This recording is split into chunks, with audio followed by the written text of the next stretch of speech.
يا ربنا اعترفنا بأننا أقترفنا وآننا أسرفنا على لظى أسرفنا. يا ربنا اعترفنا بأننا أقترفنا وآننا أسرفنا على لظى أسرفنا.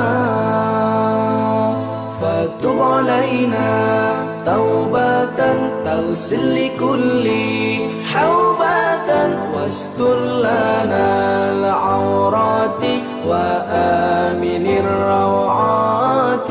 فتب علينا توبة تغسل لكل حوبة واستر لنا العورات وآمن الروعات. يا ربنا اعترفنا بأننا أقترفنا وآننا أسرفنا على لظى أسرفنا. يا ربنا اعترفنا بأننا أقترفنا وآننا أسرفنا على لظى أسرفنا. واغفر لوالدينا ربي ومولودينا والآل والإخوان وسائر الخلان.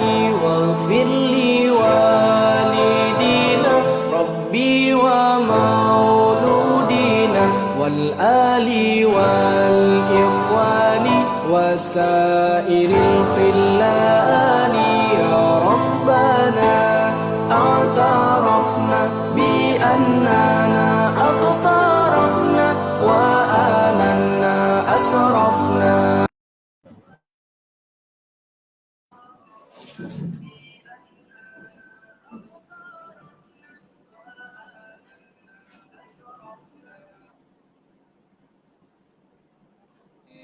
سبحان الله وبحمده سبحان الله العظيم سبحان الله وبحمده سبحان الله العظيم سبحان الله وبحمده سبحان الله العظيم سبحان الله وبحمده سبحان الله العظيم سبحان الله وبحمده سبحان الله العظيم سبحان الله وبحمده سبحان الله العظيم سبحان الله وبحمده سبحان الله العظيم سبحان الله وبحمده سبحان الله العظيم سبحان الله وبحمده سبحان الله. أعوذ بالله السميع العليم من الشيطان الرجيم. بسم الله الرحمن الرحيم. ألم تر إلى الذين أوتوا نصيبا من الكتاب يشترون الضلالة ويريدون أن تضلوا السبيل والله أعلم بأعدائكم وكفى بالله وليا وكفى بالله نصيرا. من الذين هادوا يحرفون الكلم عن مواضعه ويقولون سمعنا وعصينا واسمع غير مسمع وراعنا ليا بألسنتهم وطعنا في الدين ولو أنهم قالوا سمعنا وأطعنا واسمع وانظرنا لكان خيرا لهم وأقوم ولكن لعنهم الله بكفرهم فلا يؤمنون إلا قليلا يا أيها الذين أوتوا الكتاب آمنوا بما نزلنا مصدقا لما معكم من قبل أن نطمس وجوها فنردها على أدبارها أو نلعنهم كما لعنا أصحاب السبت وكان أمر الله مفعولا إن الله لا يغفر أن يشرك به ويغفر ما دون ذلك لمن يشاء ومن يشرك بالله فقد افترى إثما عظيما صدق الله العظيم. Tidakkah engkau memerhatikan wahai Muhammad orang-orang yang telah diberikan sebahagian dari kitab? Mereka memilih kesesatan dengan meninggalkan petunjuk Tuhan. Dan mereka pula berkehendak supaya kamu juga sesat jalan. Dan Allah lebih mengetahui berkenaan dengan musuh-musuh kamu. Oleh itu awasilah angkara musuh kamu itu. Dan cukuplah Allah sebagai pengawal yang melindungi. Dan cukuplah Allah sebagai penolong yang menyelamatkan kamu dari angkara mereka. Di antara orang-orang Yahudi, ada yang mengubah atau menukar ganti kalamullah, isi kitab Taurat, dari tempat dan maksudnya yang sebenar. Dan berkata kepada Nabi Muhammad, kami dengar. Sedang mereka berkata dalam hati, kami tidak akan menurut. Mereka juga berkata, tolonglah dengar, Tuhan tidak diperdengarkan sesuatu yang buruk. Serta mereka mengatakan ra'ina. Tujuan kata-kata mereka yang tersebut hanya memutarbalikkan perkataan mereka dan mencela agama Islam. Dan kalaulah mereka berkata, kami dengar dan kami taat, dan dengarlah serta berilah perhatian kepada kami, tentulah yang demikian itu lebih baik bagi mereka dan lebih betul. Akan tetapi Allah melaknat mereka dengan sebab kekufuran mereka. Oleh itu mereka tidak beriman kecuali sedikit sahaja di antara mereka. Wahai orang-orang yang telah diberikan kitab, berimanlah kamu dengan apa yang telah kami turunkan, Al-Quran yang mengesahkan kitab-kitab yang ada pada kamu. Sebelum kami menyeksa dengan menghapuskan bentuk muka kamu sehingga berubah menjadi rata, tidak bermulut, berhidung dan bermata. Lalu kami menjadikannya sama seperti rupa sebelah belakangnya. Atau kami melaknat mereka sebagaimana kami telah melaknat orang-orang dari kaum mereka Yahudi yang melanggar larangan bekerja pada hari Sabtu. Dan ingatlah perintah Allah itu tetap berlaku. Sesungguhnya Allah tidak akan mengampunkan dosa syirik, mempersekutukannya dengan sesuatu apa jua, dan akan mengampunkan dosa yang lain dari itu bagi siapa yang dikehendakinya menurut aturan syariatnya.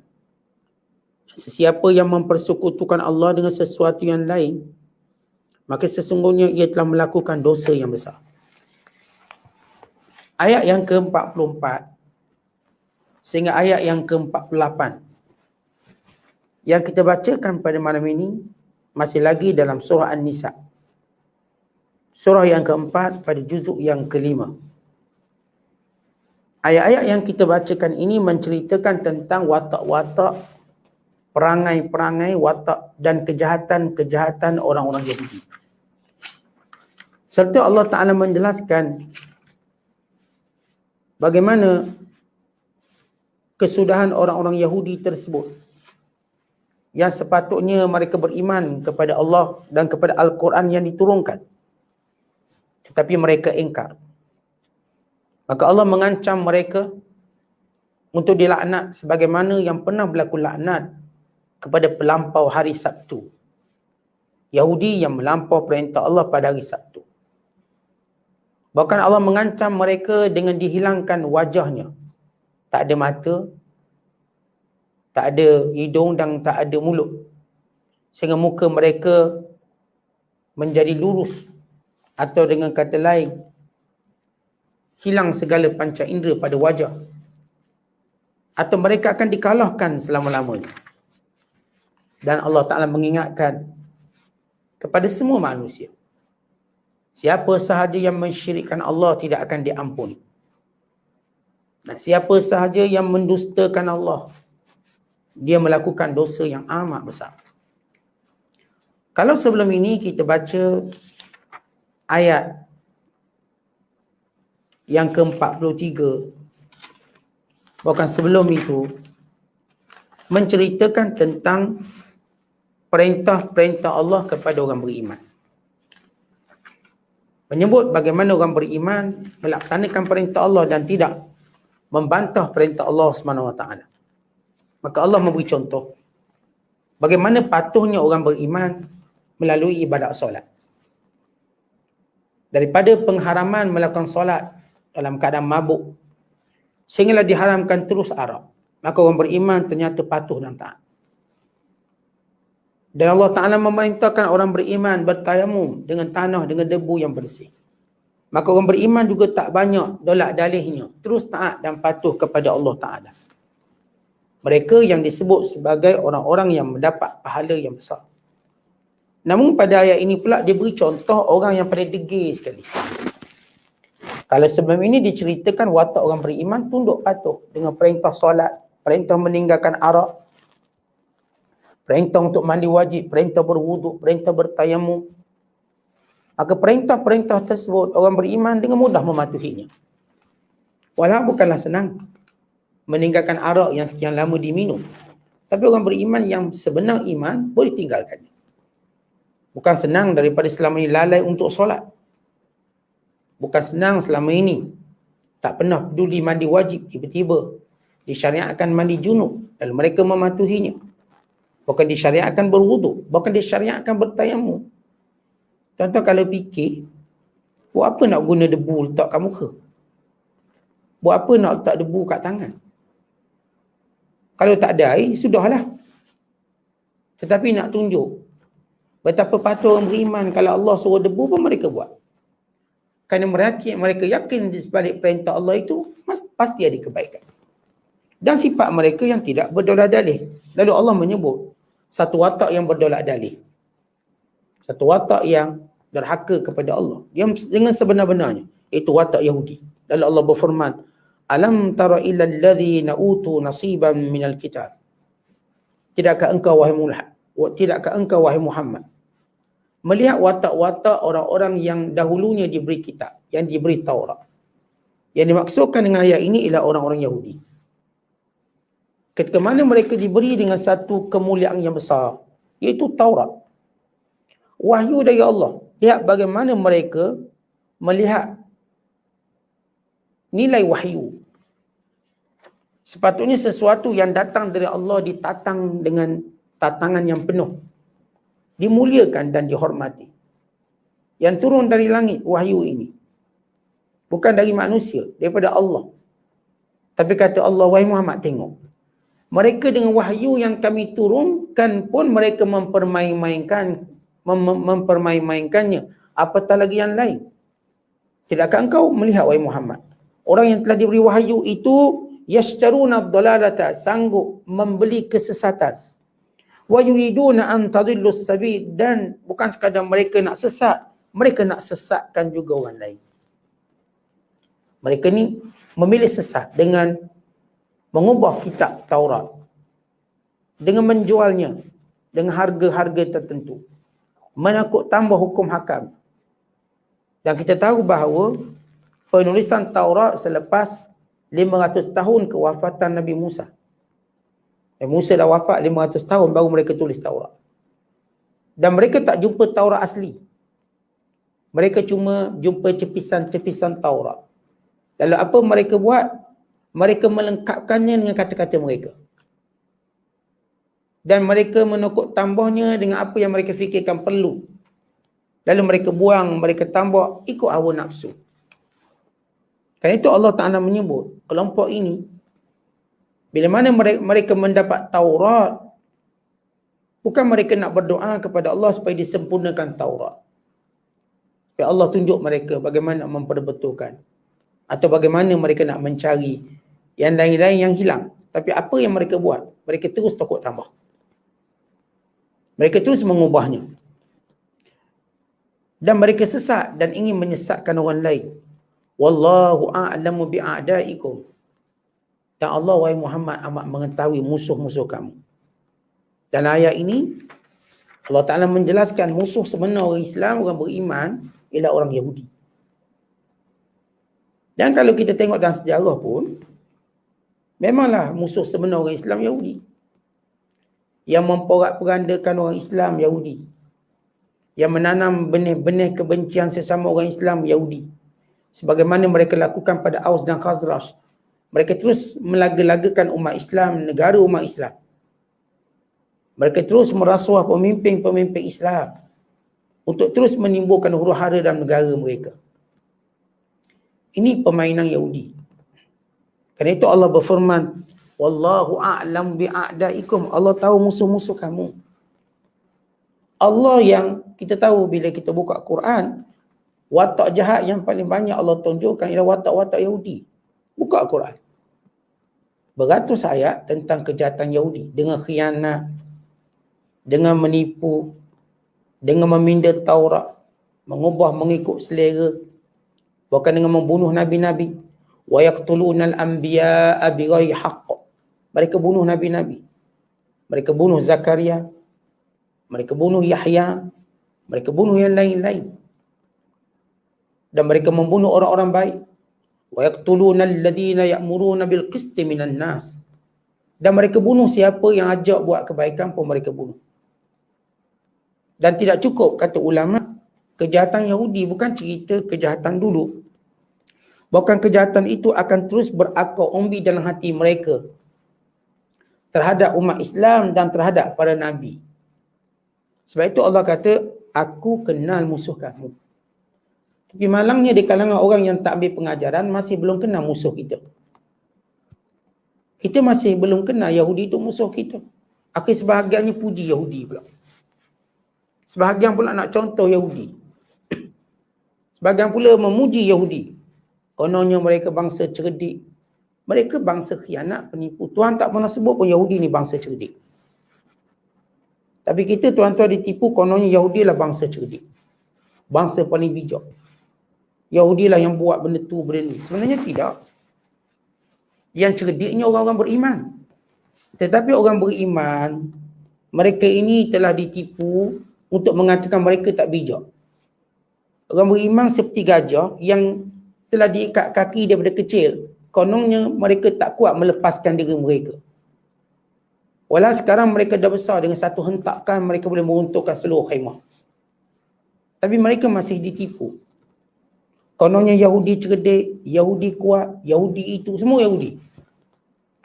Lalu kita seperti merasakan kita tak boleh lawan Yahudi. Sebab Yahudi ni yang sokong dia Amerika, Perancis, China, Rusia, Britain, 5 kuasa besar PBB, suara veto PBB.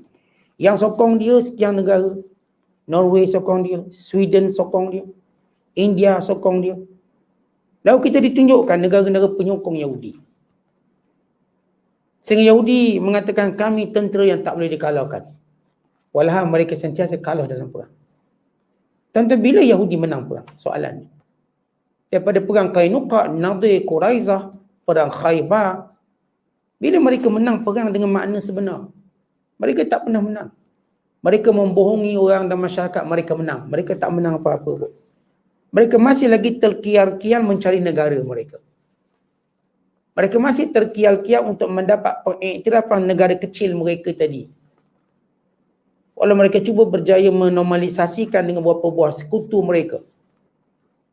Dengan Emirat, dengan Saudi, dengan Sudan, dengan Eritrea, dengan Bahrain, dengan beberapa buah negara yang lain. Tapi tuan-tuan, mereka masih belum dapat pengiktirafan sebenar sebagai sebuah negara merdeka sebagaimana negara-negara yang lain. Kemudian Allah kata, wa kafa billahi waliya.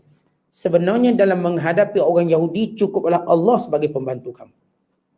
Tuan-tuan, jangan gerung kita orang beriman.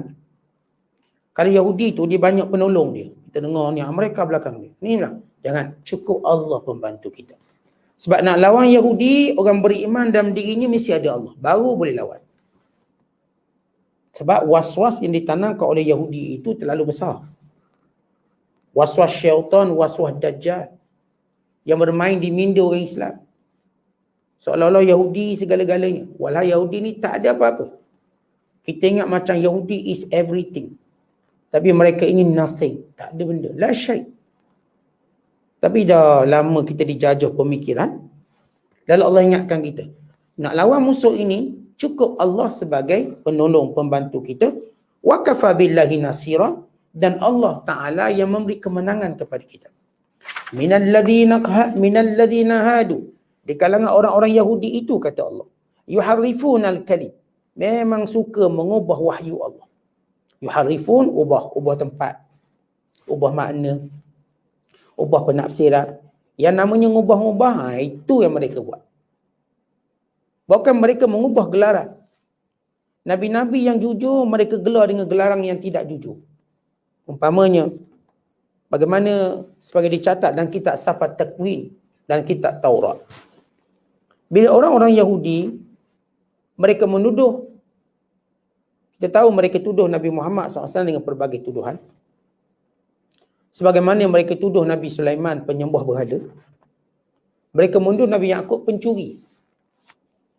Kata Nabi Yaqub tu asal-usul mereka.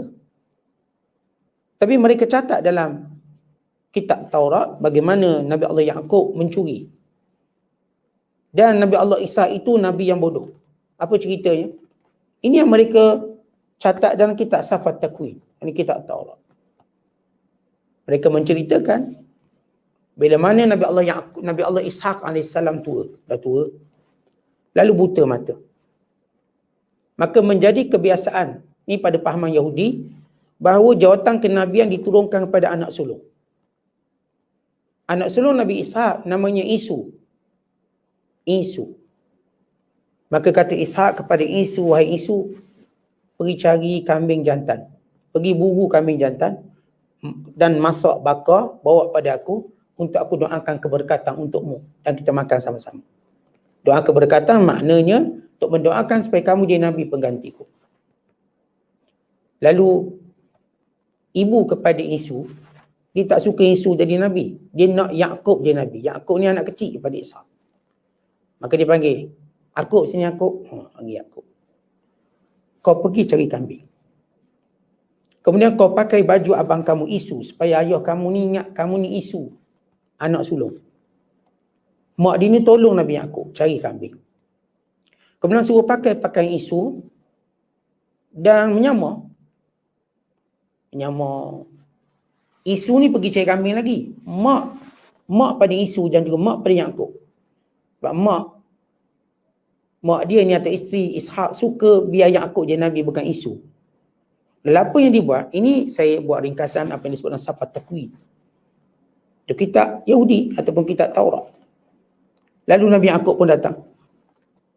Dia kata, ayah ni dah kambing, dah siap bakar. Mu siapa? Kata Ishaq. Aku Isu. Kata Nabi Yaqub, Isu. Suara macam Yaqub. Dan mari sini aku nak raba sikit. Aku nak sentuh. Maka bila disentuh kerana dia pakai baju tu dan dia menyamar, uish, badangnya macam Isu. Maka dia pun doakan keberkatan supaya Nabi itu berpindah pada Yaqub. Akhirnya, Yaqub pun jadi Nabi kerana menipu. Mencuri kenabian dia panggil. Mencuri kenabian. Tuan-tuan, ini cerita yang mereka war-warkan. Sebab tu tak ada Nabi-Nabi yang diutuskan, melainkan ada cerita buruk tentang Nabi tu. Mereka cerita Nabi Daud perampas bini orang. Nabi Sulaiman ahli sihir, bukan menyembah berhala. Mereka cerita Nabi Musa begitu begini perangai dia dan membunuh Nabi Harun. Dan Nabi Harun pun mereka pun fitnah sama. Siapa Nabi yang terselamat daripada fitnah Yahudi? Bayangkan Yahudi tak pernah hormat Nabi. Tak ada satu pun Nabi dia hormat. Mereka ada cerita-cerita buruk. Dalam cerita yang saya baca dalam Safat Takwin tadi, menunjukkan Nabi Yaqub tadi mencuri, berbohong. Bahkan seolah-olah menyatakan Nabi Isa ini bodoh. Tak erti beza anak. Tak kita ayah. Kita buta ke? Kalau anak kita duduk belah dinding lain pun kita kenal anak kita. Bukan anak kita 100 orang. Kalau anak kita setakat 5-6 orang tuan-tuan, atau 10 orang lah. Pejam mata. Dia dengkur tahu, ni anak sulung dengkur macam ni. Tahu. Kita ayo. Kita kena. Ni dia yang kuat. Ni dia yang kuat. Ni biasa anak nombor 3 ni. Bunyi tutup pagar pun tu. Ni anak nombor 5 balik dah. Ayah dia kena anak. Dia kecil tengok muka anak. Artinya, suatu pembohongan mereka buat. Ini yang disebut yuharifunal kalim am mawadhi'i. Mereka ubah kitab Taurat mengikut selera. Lalu mereka bawa cerita yang macam-macam. Mereka tuduh juga Nabi Allah Yusuf dengan benda yang sama. Pencuri. Sebagaimana juga mereka tuduh Nabi Allah Zakaria, Nabi Yahya. Kemudian Allah sebut, wa yaqulun, dan Yahudi ini berkata, sami'na, kami dengar tapi kami tak nak ikut kamu wahai Muhammad. Dan terlihat dengan bicara paling biadab, mereka berkata depan Nabi Muhammad SAW, kami dengar tapi tak nak ikut. Kau depan Nabi macam tu. Kalau mereka boleh biadab depan Nabi, jangan kata dia beradab dengan kita orang Islam. Sebab itu kita lihat setiap perjanjian yang umat Islam Filastin buat, mana mereka patuh. Baru gentatan senjata bulan lepas. Serang pula dah. Dan mereka terus serang. Alasan kecil je, alasan kerana belon yang menyebabkan kebakaran. Lalu kami pun bunuh orang. Tentang alasan-alasan mereka kecil untuk mereka membunuh manusia. Dan kita yakin dengan tekan-tekan Perdana Menteri baru ni, Perdana Netanyahu ni, yang baru ganti pula, pasti akan membawa watak yang sama. Membunuh umat Islam. Tetapi kalau kita tanya kenapa Yahudi duk sibuk bunuh umat Islam di Palestin? Dia bukan sebab sekadar kerana mereka nak mengambil tanah Palestin tu. Bukan sekadar itu. Dan kerana mereka tahu orang Islam paling hebat ialah orang Islam di Palestin. Kalau mereka boleh kalahkan umat Islam di Palestin, yang lain semuanya ialah anak sading belaka. Sebab itu mereka beria-ria nak kalahkan. Cara mereka nak kalahkan bagaimana? Mereka putuskan hubungan semua pemimpin-pemimpin Islam, negara Islam daripada membantu umat Islam Palestin. Itu cara mereka.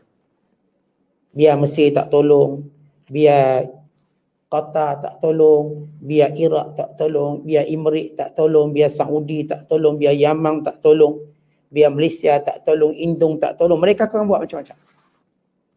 Kerana mereka yakin dengan mereka berjaya mengalahkan umat Islam di Palestin, maka mereka sebenarnya akan menguasai dunia Islam dengan mudah.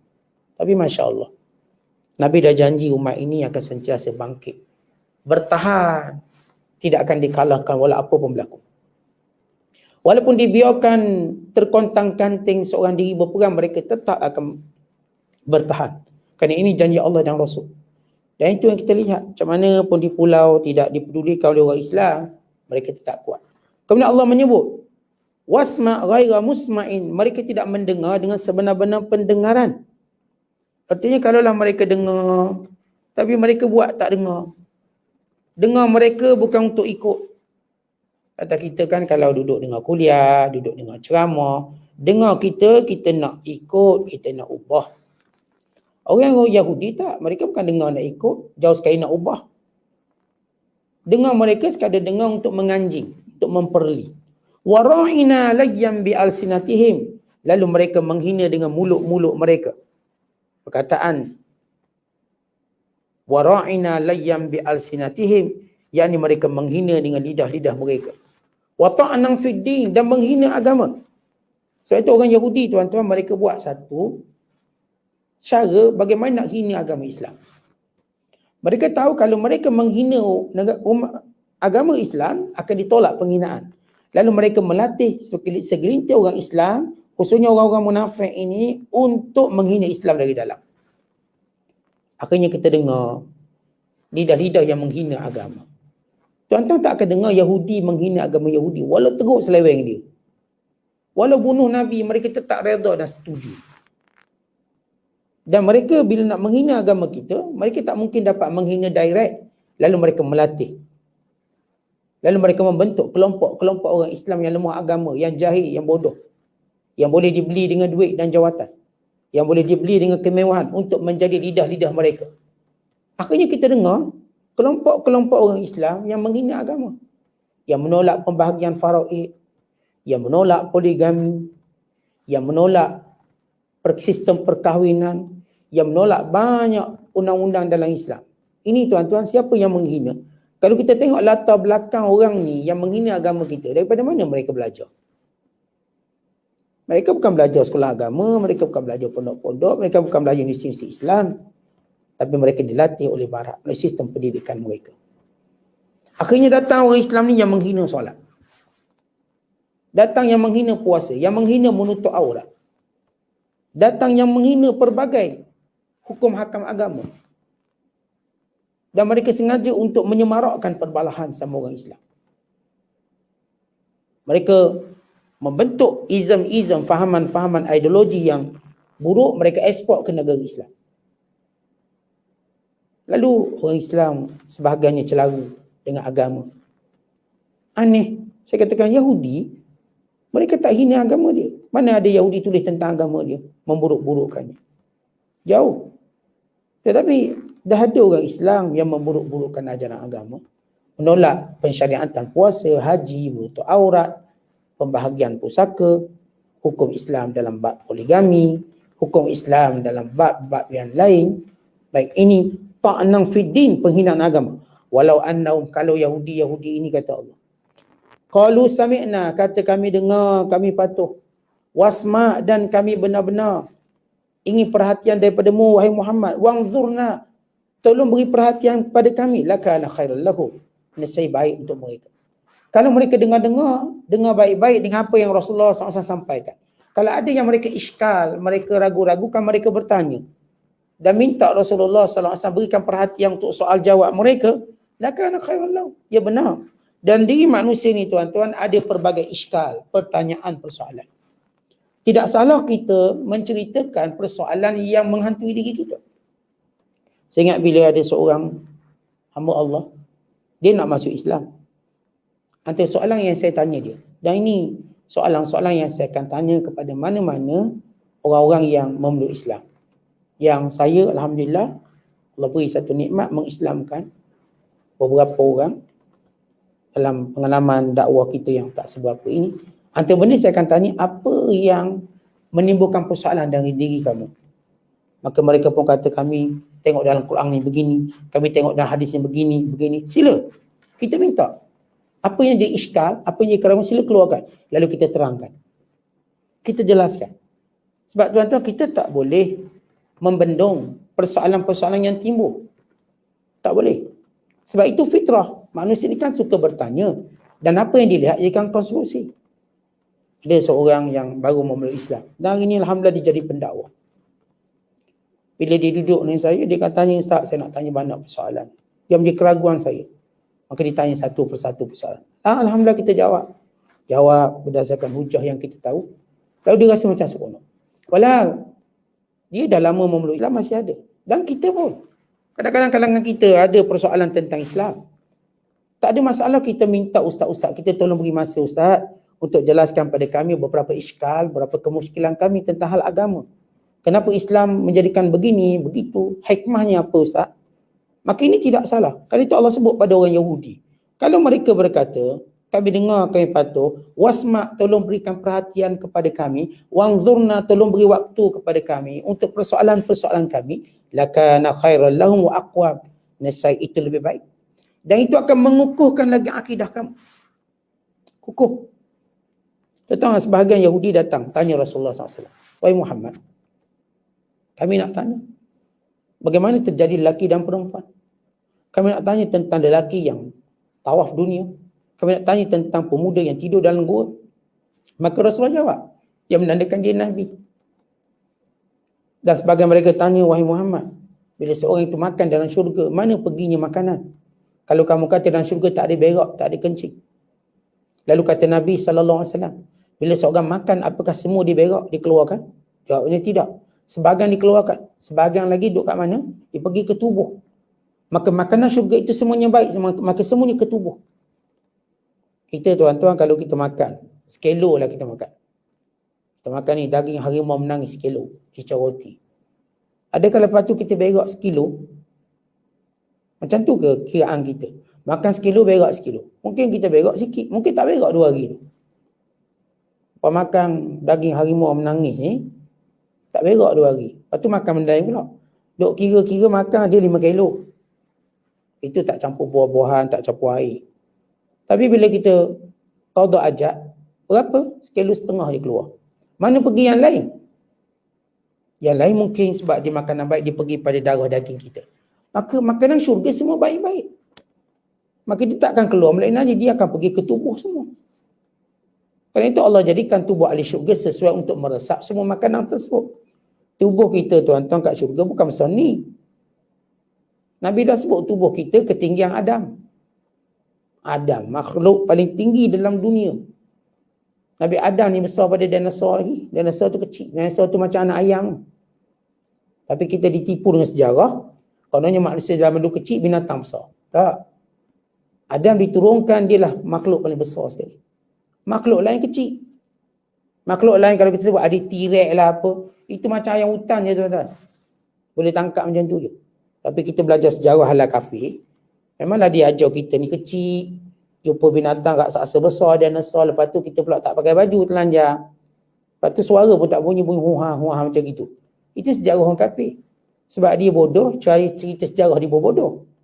Umat Islam Allah beri ilmu cerdik. Cara kita cerita sejarah awam manusia pun cerdik. Datang daripada syurga. Mereka datang daripada monyet. Ini cara orang bodoh berfikir.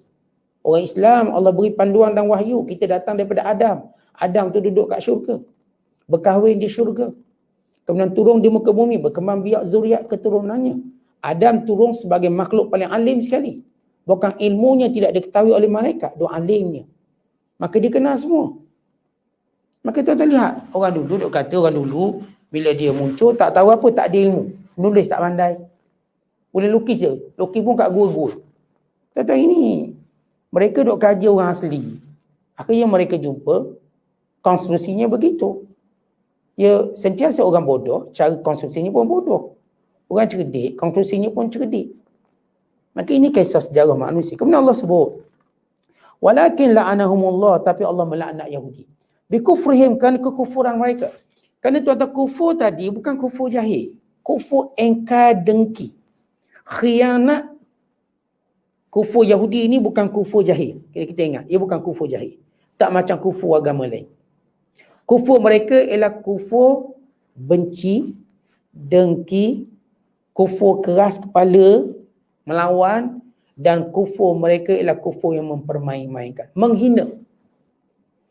Kalau mereka kita sebut dan menghina seluruh Nabi-Nabi dan Rasul-Rasul SAW, maka apa sangat kita ni? Kalau kita hari ni dengar, ya Allah, apa Yahudi ni duk tembak budak-budak, kanak-kanak. Apa yang kita nak heran, mereka dah bunuh orang yang paling mulia pada tu, Nabi-Nabi. Rasul-Rasul. Kalau hari ni kita kata Yahudi tak apa teruk sangat. Tak, mereka lebih teruk daripada tu sebenarnya. Sebab itu Allah Ta'ala sebut, Wallahu a'lam bi'a'daikum. Allah dah kenal lama dah musuh kamu ni. Allah tahu mereka. Maka sebab itu tuan-tuan nak kenal Yahudi, kenallah dia dengan Quran.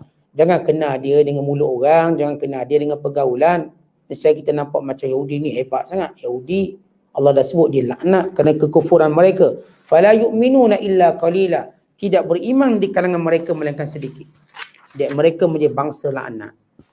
Sebab kejahatan-kejahatan mereka pada wahyu Allah, pada Nabi-Nabi yang diutuskan.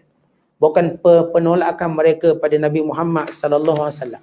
Bukan penghinaan mereka secara terang-terangan kepada baginda sallallahu alaihi wasallam. Bukan diceritakan turun ayat ini disebabkan mereka ni tuan-tuan sekalian, kita katakan pergi bertemu dengan musyrikin Mekah. Supaya musyrikin Mekah ini menyerang orang Islam di Madinah. Ini selepas tamatnya perang Uhud. Itu berlakunya perang Ahzab. Perang Uhud tahun ketiga, perang Ahzab tahun kelima. Lepas perang Uhud tadi, orang Yahudi rasa ni sampai masa orang Islam dah lemah ni. Kita nak hancurkan tu orang Islam. Lalu mereka pergi ke Mekah. Bertemu dengan Abu Sufyan, pemimpin Mekah. Lalu Abu Sufyan kata, wahai Yahudi, kamu ni kan pandai, ada kitab. Antara kami dengan orang Islam, siapa betul sebenarnya? Lalu kata Yahudi, apa perangai kamu? Apakah agama kamu? Agama kami tolong orang miskin, kami tawarkan Kaabah, kami sembah berhala, bla bla bla. Lalu kata Yahudi, agama kamu paling betul daripada Islam. Dia punya kelentong dia tu. Dia bukan sekadar sesak, dia sesatkan orang pula. Dia boleh kata agama berhala tu betul pula.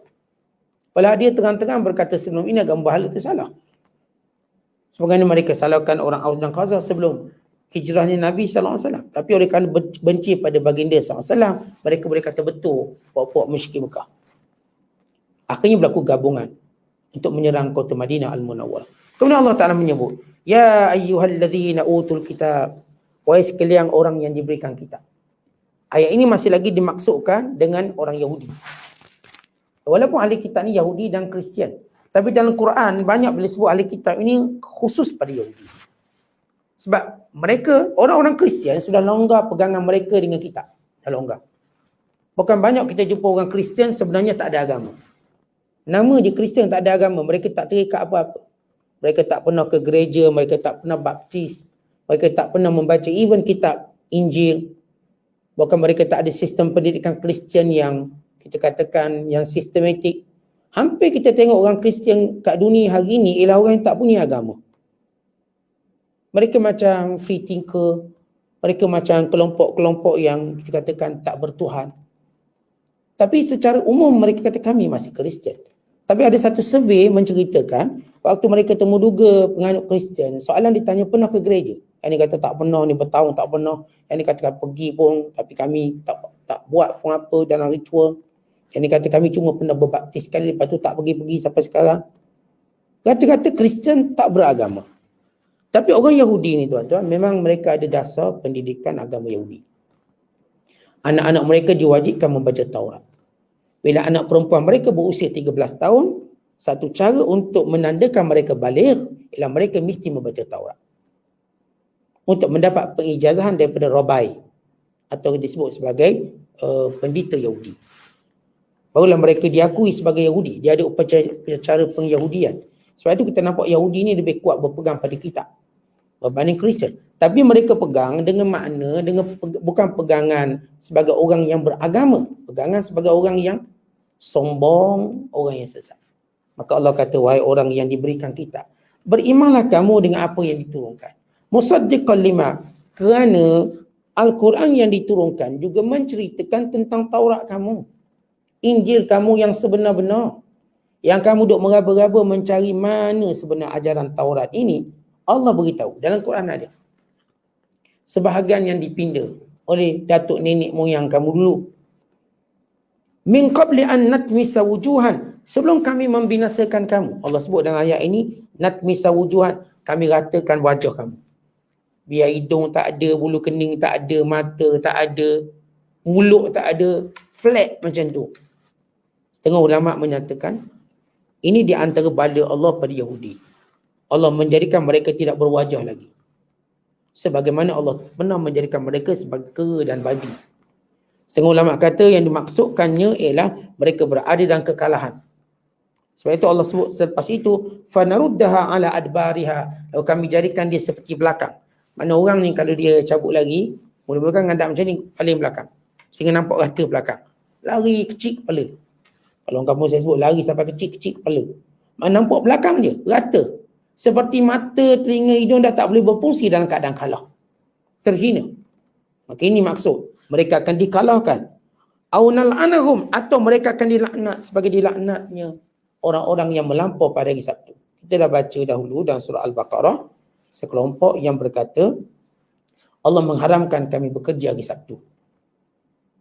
Lalu mereka tidak bekerja. Lalu Allah uji hari Sabtu, keluar ikan. Lalu mereka buat helah. Pada hari Sabtu mereka menggali parit atau kolam-kolam supaya ikan masuk di situ. Kemudian mereka menutupnya. Hari Ahad mereka menangkapnya. Itu yang mereka lakukan sehinggalah Allah Ta'ala mengubah mereka menjadi monyet dan babi. Dia helah mereka. Sebab Allah bila mengharamkan sesuatu, jangan cari helah. Maka haramnya begitu. Maka Yahudi mencari helah, maka Allah melaknat mereka. Dan Allah memberi amaran, jangan kamu jadi seperti monyet dan babi yang pernah kami sumpah. Wa kana amrullahi maf'ula. Apa yang Allah ancam itu pasti terjadi. Bila Allah Ta'ala kata Yahudi akan kalah, dan ini memang Yahudi akan kalah. Sebab tu dalam diri Yahudi ni tuan-tuan sekalian, tak pernah rasa menang. Mereka sentiasa rasa kalah dengan bersaing dengan orang Islam. Sebab apa? Sebab mereka ada dengki. Tuan-tuan, sejak bila orang dengki ni dia boleh menang? Orang dengki tak menang. Kalau kita dengki seseorang, Walau tuan-tuan ada segala-galanya, tuan-tuan dah ada harta, tuan-tuan dah ada rumah, ada anak bini, tuan-tuan dengki seseorang, tuan-tuan tak akan rasa tuan-tuan menang. Tuan-tuan rasa macam dikalahkan. Pada orang sebelah tu rumah dia kecil tapi dia bahagia. Oh, kita tak puas hati. Macam mana nak roboh rumah dia? Pada orang sebelah tu makan ikan masin, telur masin tapi dia rasa kenyang. Kita makan dengan lamb chopnya, dengan chicken chopnya, semua nama chop-chop kita makan belaga. Tapi kerana ada dengki, kita rasa macam tak kenyang makan ni. Kita dengki pada orang makan ikan masin. Lalu kita pun minta biar orang ni terus tak boleh beli ikan masin. Macam mana cara nak suruh biar dia tak boleh beli ikan masin? Maka dia pergi borong semua ikan masin kat pasar biar dia tak boleh beli. Jangan makan ikan masin.